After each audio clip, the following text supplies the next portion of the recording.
Më the në nisje të bisedës që edhe raporti i OSB Odirit finalit tregoi cënim të procesit, por interpretimet janë nga më të ndryshmet. Për shembull, Partia Demokratike thot në anën tjetër erëzoi 11 majin, Sali Berisha po bën thirrje për protesta masive.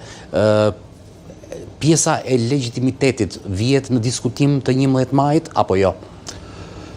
Se kjo është një pyetje që nëse do të atëre është normale që çdo parti politike, sikurse tham për këtë vullnetin që mungon, është i lidhur ngushtësisht me interesat partijake përkatëse apo të individëve edhe kështu me radhë që militojnë aty.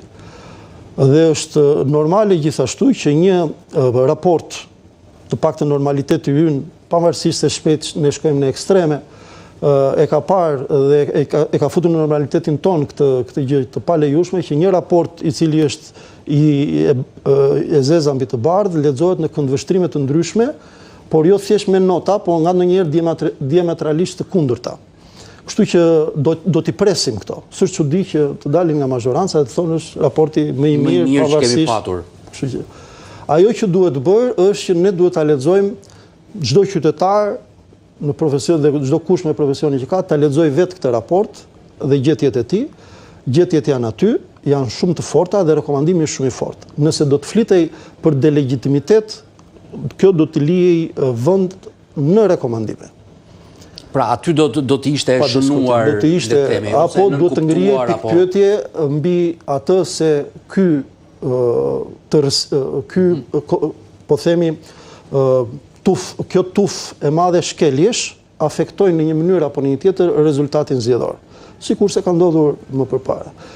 Ne kemi një sër elementesh të shkeljeve të vërejtura që nga cënimet e thjeshta deri në cënimet e mëdha, të cilat po ti mbledhësh dhe të mund t'i peshosh ato në qasje matematike, sigurisht që ka efekt tek rezultati. Por nuk është e pamundur për ta matur nëse realisht do prodhonte një rezultat të ndryshëm që të krijonte rotacion apo sa do të ishte. Dhe në mungesë të kësaj, pa diskutim që është e pamundur që të thuash që e delegitimon si rezultat, si proces zgjedhor. Por si cilësi, në pikpamje të një procesi normal, patjetër që po. Pak koordinimi që bëri me institucionet si KQZ-ja apo prokurorit, policin për të parandaluar krimet zgjedhore vlerësohet edhe pse për koincidencë zgjidhuri raporti përfundimtar i OSB Odirit dhe sot SPAK njoftonte që Kristian Shkrelin, kryebashkiakun e Vaut të Dejës, e çonte për gjykim për llogaritë të krimeve zgjedhore të 11 majit. Pra deri tani atë rastdim për ju prodhoi ky bashkëpunim efekt, parandaloi krimet zgjedhore? Në gjykimin ton po. KRI ka qenë shumë afër KQZ-s në sensin e ndihmës, kontributit edhe të propozimeve të ndryshme dhe sidomos edhe me prokurorinë e përgjithshme për të nxitur këto dhe ka kërkuar që më përpara dhe e vlerësoi dhe mbështeti jashmase, sepse në radhë të parë politikisht ndikoi jashmase në frenimin në gjykimin ton, në frenimin e të themi një cënimi më të rëndë dhe më të madh dhe të hapur në shkallë më të gjerë në vend. E para dhe e dyta, pastaj për të parë në mënyrë konkrete rezultatin se cilat janë çështjet që janë marrë dhe si janë marrë, këto pastaj duhet të gjykohet mbi punën e SPAK-ut dhe të ndërveprimit që ka pasur midis SPAK-ut, KQZ-s dhe prokurorisë së përgjithshme dhe gjykohet më pas. E rëndësishme është të paktën mesazh bërë publike, janë evidentuar që janë 10 raste të cilat po procedohen dhe këto pastaj përkasin një monitorimi tjetër, të shikosh se si ata e kanë zbatuar ligjin. Se mund të kishte bërë më shumë, patjetër që po, por falë edhe gatishmërisë së prokurorisë së përgjithshme edhe në zgjedhjet e 2023-shit janë përgjigjur një kërkesës tonë, por edhe pa diskutim këtë radhë morën iniciativën vetë dhe arritën që të ishin ditën e zgjedhjeve prezent në territor. Kjo do të thotë shumë.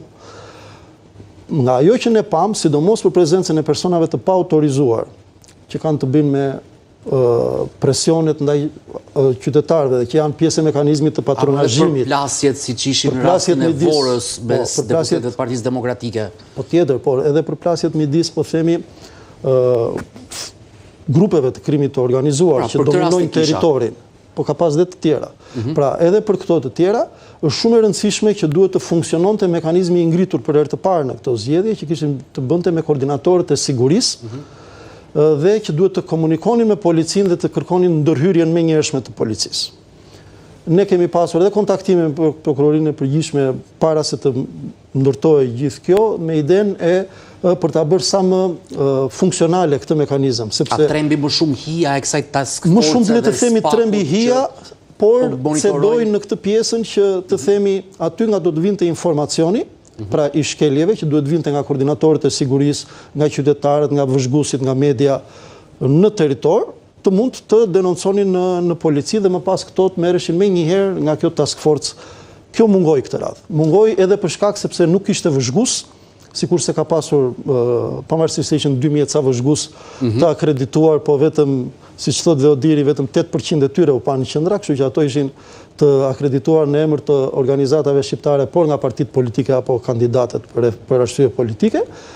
Dhe nga media gjithashtu nuk u arrit të prodhoheshin raste konkrete denoncimi që ta detyronin mekanizmin dhe policinë që të fusnin këtë prezencë. Por pati edhe një frenim nga anë e tyre. Pra ata nuk ishin më sikur se kanë qenë më parë prezencë pra në qendrave të votimit, por qëndronin më të tërhequr duke sërish vazhduar pa diskutim me një skenar më të moderuar, mund ta themi.